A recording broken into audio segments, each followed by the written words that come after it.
Welcome to competitive exams history of English literature lecture series में आज जो important topic हम डिस्कस करने वाले हैं उसका टाइटल है जॉफ्री चौसर। 1343 में ये पैदा हुए थे और 1400 में इनकी डेथ हुई थी।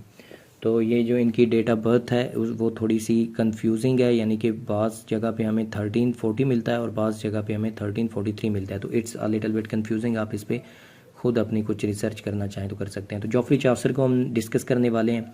ये एंग्लो नॉर्मन या मिडल इंग्लिश पीरियड के सबसे इम्पोर्टेंट लिटरेरी फिगर थे। तो चलें जी स्टार्ट करते हैं। तो जॉफ्री चौसर जो है इनको फादर ऑफ इंग्लिश लिटरेचर या फादर ऑफ इंग्लिश पोइट्री भी कहा जाता है। ये इतने इंपॉर्टेंट पर्सन है।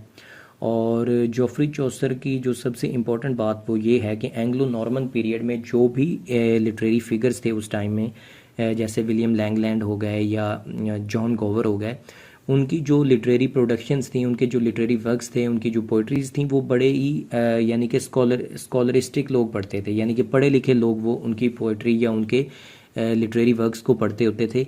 लेकिन जॉफ्री चौसर एक वाहिद बंदा था उस पीरियड का, एंग्लो नॉर्मन पीरियड का, जिसने इस आर्ट को पॉपुलराइज कर दिया, यानी पोइट्री का जो आर्ट था इसको पॉपुलराइज कर दिया, यानी कि आम आवाम जो थी, आम जनता जो थी, उसको भी पोइट्री की समझ आने लगी जॉफ्री चौसर की वजह से, या आम आवाम जो थी उसने इंटरेस्ट लेना शुरू कर दिया जॉफ्री चौसर की वजह से पोइट्री के आर्ट में या पोइट्री में।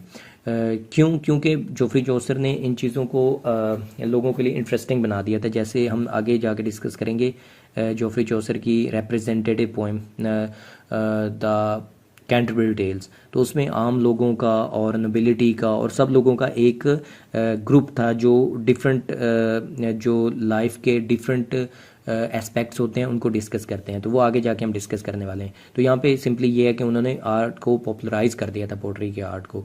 और उसके अलावा अगर हम डिटेल में देखें तो जॉफ्री चौसर जो हैं उनका जो लिटरेरी उनके जो वर्क्स हैं वो 3 पीरियड्स में हम उनको डिवाइड करते हैं नॉर्मली। तो फर्स्ट पीरियड अगर हम देखें तो उस पीरियड में वो बेसिकली कोई ओरिजिनलिटी नहीं थी उनके काम में। उन्होंने बेसिकली फ्रेंच मॉडल्स जो थे उनको फॉलो करना शुरू किया। और उस दौर की जो मोस्ट इम्पॉर्टेंट उनका वर्क जो है लिटरेरी वर्क वो है ली रोमन डे ला रोज की एक उन्होंने ट्रांसलेशन की थी, जिसको उन्होंने टाइटल दिया था रोमाउंट ऑफ द रोज़।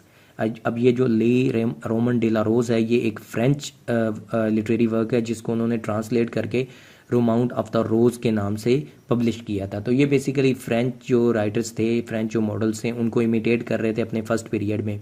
अब अगर हम उनका सेकंड पीरियड डिस्कस करें तो उसमें उन्होंने फ्रेंच मॉडल्स को छोड़ के इटालियन जो मॉडल्स थे उनको पकड़ लिया, यानी कि इटालियन जो डोंटे थे या बुकेशियो थे, इस तरह के जो राइटर्स थे उनको उन्होंने फॉलो किया और इटालियन लिटरेचर को सामने रखा और उस की बेसिस पे उन्होंने अपनी लिटरेरी प्रोडक्शंस की।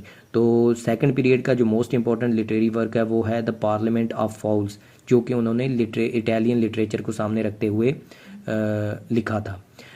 अब हम डिस्कस करते हैं उनका मोस्ट इम्पॉर्टेंट पीरियड, जिसको थर्ड पीरियड कहेंगे हम। और ये इसलिए मोस्ट इम्पॉर्टेंट पीरियड है कि ये purely English, original English period है उनका। इंग्लिश इन अ सेंस कि यहाँ पे उनके ऊपर जितने भी फॉरेन ऊपर उनके वो थे, यानी कि जिन फॉरेन राइटर्स को वो इमिटेट कर रहे थे, पहले फ्रेंच मॉडल्स को फिर इटालियन मॉडल्स को, तो वो यहाँ पे उन्होंने पूरे का पूरा जो असर था फॉरेन राइटर्स का वो उसको साइड पे कर दिया। अब प्योरली इंग्लिश प्रोडक्शन पे वो चले गए और ये इसलिए इसको हम प्योर इंग्लिश पीरियड कहेंगे। यहाँ पे इस इंग्लिश पीरियड में जो उनकी मोस्ट इम्पॉर्टेंट अचीवमेंट वो ये है कि first time in the history of English literature उन्होंने हीरोइक कपलेट जो है वो यूज़ किया अपनी poem legend of good women में। यहाँ पे ये आपने याद रखना है, ये अक्सर एमसीक्यूज भी पूछा जा सकता है कि हीरोइक कपलेट जो है वो कहाँ पे यूज़ हुआ था और किसने फर्स्ट टाइम यूज़ किया था। तो ये जॉफ्री चौसर हैं जिन्होंने हीरोइक कपलेट को यूज़ किया था लेजेंड ऑफ गुड वुमेन में। हीरोइक कपलेट आपको पता है 2 राइम्ड लाइंस होती हैं एम्बिक पेंटामीटर में, तो इसको जॉफ्री चौसर ने यूज़ किया था लेजेंड ऑफ गुड वुमेन में। तो ये इनकी एक बहुत बड़ी आप कह सकते हैं अचीवमेंट है इस पीरियड में, थर्ड पीरियड में, जो कि प्योरली इंग्लिश पीरियड है। तो यहाँ पे जितने भी बाकी राइटर्स के इन पे असर थे वो ख़त्म हो चुके हुए थे और यहाँ पे उन्होंने एक प्योर रिप्रेजेंटेटिव पोएम जो है अपनी वो लिखी, जो कि सबसे ज़्यादा पॉपुलर है और आज तक पॉपुलर है और यूनिवर्सिटीज़ में सबसे ज़्यादा पढ़ाई जाती है, वो है द कैंटरबरी टेल्स।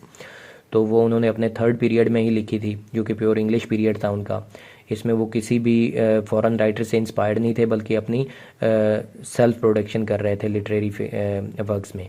तो ये उनका थर्ड पीरियड था जो मोस्ट प्रोडक्टिव और मोस्ट इम्पोर्टेंट था। उसके अलावा जो उनके जोफ्री चौसर की जब डेथ हो जाती है 1400 में, तो उसके बाद जो उनकी लेगेसी थी वो उसको अलाइव रखने के लिए कुछ स्कॉटलैंड और इंग्लिश के राइटर्स थे जिनको इंग्लिश और स्कॉटिश चौसेरियन कहा जाता है, जो बेसिकली जोफ्री चौसर को इमिटेट करके अपना लिटरेरी वर्क्स प्रोड्यूस कर रहे थे। लेकिन उन्होंने ट्राई की चौसर को इमिटेट करने की, लेकिन वो उस लेवल का या उस तरह का लिटरेचर प्रोड्यूस नहीं कर पाए। लेकिन फिर भी वो उसको इमिटेट करके उन्होंने इस लिटरेरी जो लेगेसी थी उसको अलाइव रखने की कोशिश की, इसलिए इनको इंग्लिश और स्कॉटिश चौसेरियन कहा जाता है।